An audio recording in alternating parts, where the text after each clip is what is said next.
नुमः। बोली जय श्री कृष्ण। जोर से बोलना पड़ेगा, एक बार और बोलना पड़ेगा, आवाज नहीं है। एक बार जोर से बोलो जय श्री कृष्ण, आवाज आई। अरे इतने लोग बैठे, अभी पता चले किसी के घर में झगड़ा है, सास बहू का झगड़ा होगा तो मोहल्ले के गली के अंतिम घर में सुन लेना, दोनों की आवाज जाएगी। परंतु भगवत नाम कीर्तन या भगवत नाम का आवाज यहां से बाहर भी पता नहीं चलेगा। क्यों? क्योंकि भगवान का नाम वाणी से निकल ही नहीं सकता। नारायण ये नाम वो सहज नहीं है, ये सहजता से निकल ही नहीं सकता। हम कितना भी चाहें कि प्रभु का नाम ले ले, परंतु क्या अपने जीवन में अपनी जिद्द से अपन प्रभु का नाम ले सकते हैं? कदापि नहीं। किसकी वाणी से वो नाम निकलेगा?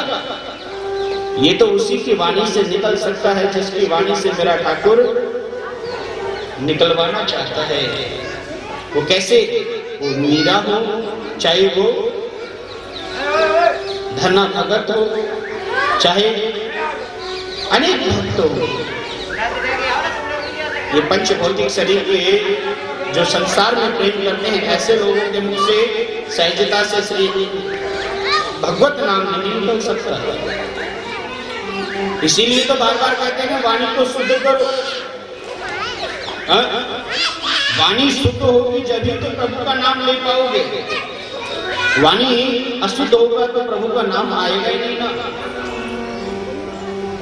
श्री कृष्णाय वयम नमः। भगवान श्री कृष्ण का वंदन किया है। परंतु यहाँ पर एक बात और आई है नारायण। जब वेद व्यास जी महाराज ने श्लोक का अंतिम भाव रखा ना, इसमें संतों का मत अनेक प्रकार के हुए हैं कि वेद व्यास जी महाराज ने भगवान श्री कृष्ण को वंदन किया है, परंतु मीमांस लोगों ने जाना है और ज्ञात किया है कि वेद व्यास जी महाराज ने भगवान श्री कृष्ण को वंदन नहीं किया। कृष्ण से पहले भी किसी को वंदन किया है। वो कौन है? बोले वो लाडली ब्रज की महारानी श्री राधा जी। उनको वंदन करते हुए गोपाल को वंदन किया है।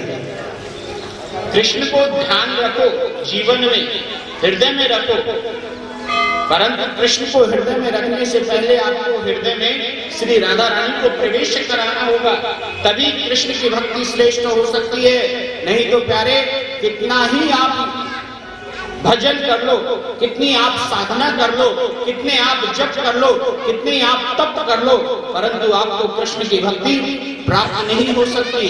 बिना राधा रानी के प्रभु प्राप्त नहीं हो सकते। क्यों? क्योंकि मेरे ठाकुर का स्वरूप ही ऐसा है। जब भगवान द्वापर की लीला प्रारंभ कर रहे थे, उसी समय भगवान ने राधा रानी के चरणों में वंदन किया, श्री के चरणों में वंदन किया। स्वामिनी जी, आप भूलोक पर चले जाओ। भूलोक पर जाकर आप वास करो। क्यों? क्योंकि मैं द्वापर की लीला प्रारंभ करने जा रहा हूं। राधा रानी ने कहा, श्याम सुंदर, आप तो जानते हो, हे दीनानाथ, मैं तो सदैव आपके हृदय में वास करती हूं ना, और आप मुझे भूलोक जाने की निवेदन कर रहे हो, परंतु क्या भूलोक में आपका हृदय मिलेगा? क्यों? क्योंकि मैं आपके हृदय से तो विच्छिन्न होती नहीं।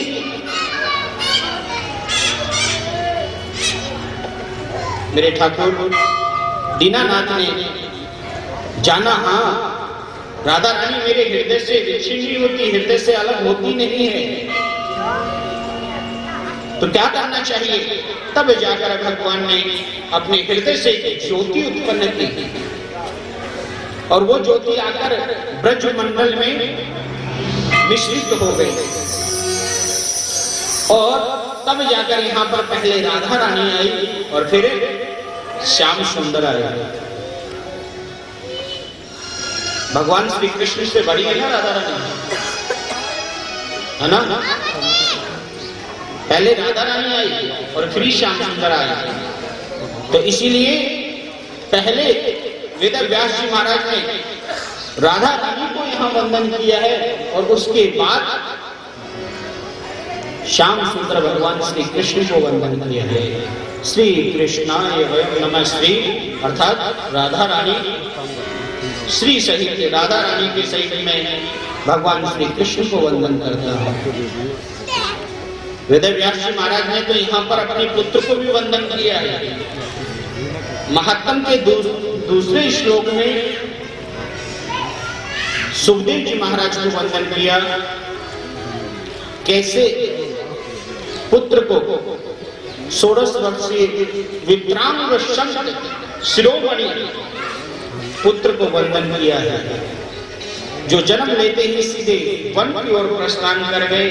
पुत्र पुत्र कहते हुए वेद व्यास जी महाराज पीछे पीछे दौड़ने लगे, परंतु पिता की एक ना सुनी और पिता के चक्षुओं को भी खोल कर रख दिया।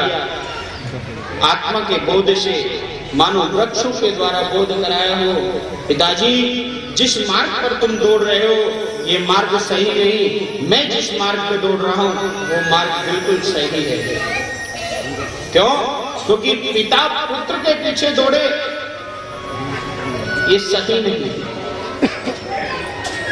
अरे पुत्र तो प्रभु के पीछे दौड़ रहा है और पिता जो है वो पुत्र के पीछे दौड़ रहा है, क्या ये सही है?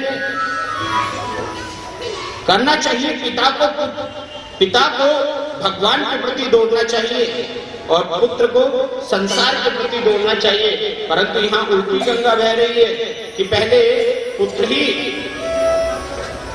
परमात्मा के पीछे दौड़ रहा है। यम प्रवयन्तमनुपेतमपेत कृत्यं द्वैपायनो विरह कातरः जुहाव पुत्रेति तन्वेतया तरणो विनेधो तं सर्वभूत हृदयं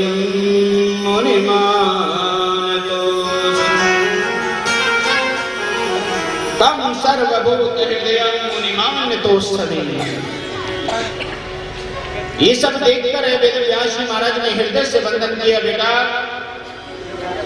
धन्य हूं मैं कि मेरे कुल में तेरे जैसा पुत्र प्राप्त हुआ, जो जन्म लेते ही प्रभु के पीछे पीछे दौड़ने लगा। अरे वाकई जीवन का रहस्य तो यही है ना, हम आते किस लिए हैं इस संसार में, हम क्यों आए हैं? कोई बता सकता है? हमारे यहाँ बाबा जी तो एक बात कहते हैं कि प्रत्येक जीव को एक प्रश्न का आंसर जरूर याद रखना चाहिए। किसी प्रश्न का आंसर याद रखो ना रखो, परंतु एक क्वेश्चन का आंसर जरूर अपने पास में रखना चाहिए कि हम किस लिए आए हैं।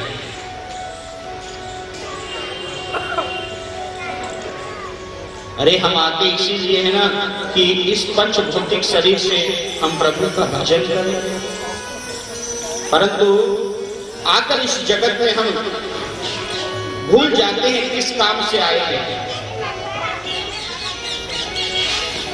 वाकई तो भगवान का भजन करने के लिए ही ये मानव तन मिलता है ना। सहजता से मानव तन किसी को प्राप्त नहीं होता, बड़ी बड़ी कठिनाइयों के बाद ये मानव तन मिलता है। मानुषो देह दुर्लभो मानुषो देह, ये मानव शरीर बड़ा दुर्लभ है, सहजता से किसी को प्राप्त नहीं होता। इसको प्राप्त करने के लिए बड़े बड़े यत्न करने पड़ते हैं, तब जाकर जीव को एक बार 84 लाख योनियों में मानव का शरीर प्राप्त होता है। दुर्लभो मानुषो देह,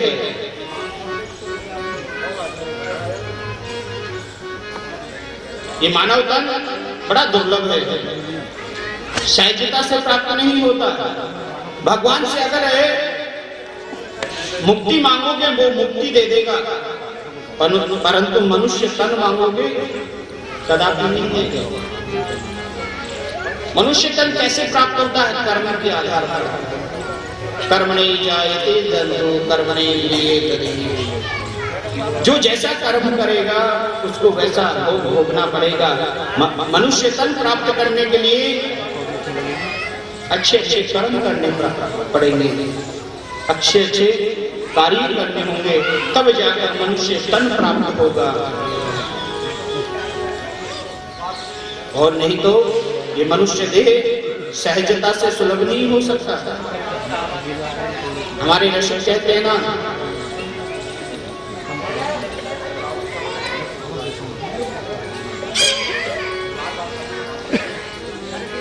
वो कहते हैं ये मनुष्य